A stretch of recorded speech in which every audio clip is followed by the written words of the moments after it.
welcome to our set, Bob. It's great to have you here. And not only that, Bob was out squeegeeing the court earlier this morning, right? You're looking at a legend when it comes to squeegeeing courts, okay? 2 hours, right? Absolutely. Do you go the little circles, or do you go dolphins, just straight? big dolphins, Yeah. yep. Dolphins. There's I haven't That's what seen they're that. called. Okay. They're big round tubes that take the water in and you get them off. It was all hands call to get these courts ready for this morning. All right, so where are we at? What's the schedule right now? We're good to go. 12:30 doubles on club court, and then 1 o'clock single start on stadium. Everything's ready to go, so we'll pretty much be on schedule. All right, fantastic. Yes. Looking forward to getting all that started. It's been an interesting tournament. We've had 2 local girls that have really created a great vibe in Shelby Rogers and Emma Navarro. How has that changed the tournament this year? Has that helped get a special buzz going around the grounds? It definitely does. I think it also tells a tale of what, and I think both you and Trace will appreciate this, Lindsay, what professional tennis can mean to local tennis and community tennis in this country. And that's why it's important for events to stay in the U.S. and keep going on doing what we're doing, because it really is important for young girls to see what's possible. Yeah. We had a funny story before we went on air about scheduling and all the requests that come in. You had a different one for today. I've never had to deal with a prom. Yes. Emma Navarro. Emma's got prom tonight, so we wanted to make sure she got on early, and thank God the rain subsided and this all worked out. That is such a terrific story. She goes to regular school, going to the prom. I love that from Emma Navarro. And her father. Okay, we've seen what can happen at Indian Wells when we have a billionaire, right, buy the tournament. And now Emma's dad, Ben, has purchased this tournament as well. How has that changed here? I think you can see it and feel it. You know, he has a lot of expectations, wants to just grow this event and make it better and better every year. He's challenged us with some things from a fan experience, and if you look around the grounds this week, you can definitely see some great changes, and it's just going to continue to get better. Helps when the budget goes up, right? Absolutely. Got more flowers on site this year. We have a lot more flowers on site this year. We had a Ferris wheel the opening weekend. It was like a fair going on here too. The food is fantastic as well. We had the donuts delivered to us from Bob yesterday. Every year, Prudential, a big sponsor for the Military Appreciation Night. That was last night. How big is that for the community here? Well, you know, it's not just about giving tickets to the community here from Prudential or giving tickets to veterans and people who are serving. All week, Prudential's here. They're doing folks who are transitioning from civilian or from military life to civilian life. And they're doing resume training, they're doing resume writing, they're doing interview skills, dress for success, all these things that make it easier. So it's really become a community event for the military here, and Prudential's done a great job for us through the years.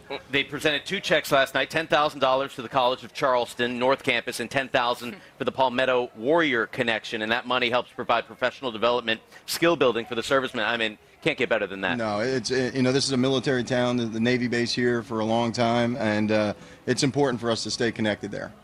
Obviously, Southern hospitality.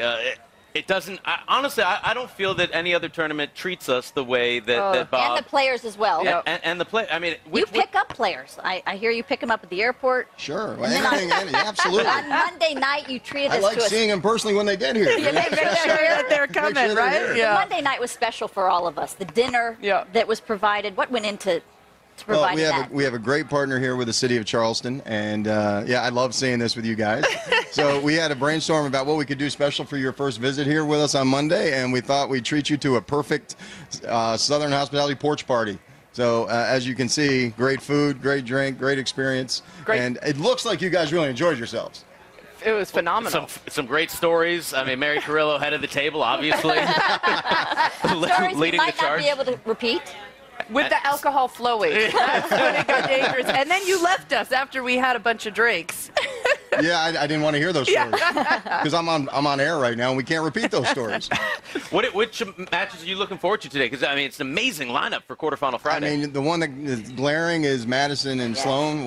That's a U.S. Open final rematch, and to have that on a Friday here in Charleston is fantastic. But when you look at all of the matches today, they're all fantastic. They all have varying storylines, but they're all very, very impressive, which is unreal tennis for the fans today on Friday. Yeah, talk about the fan appreciation, and you've really cultivated these fans and maintained that throughout the years. They love to come back. They put this week on the calendar, and the players really appreciate that.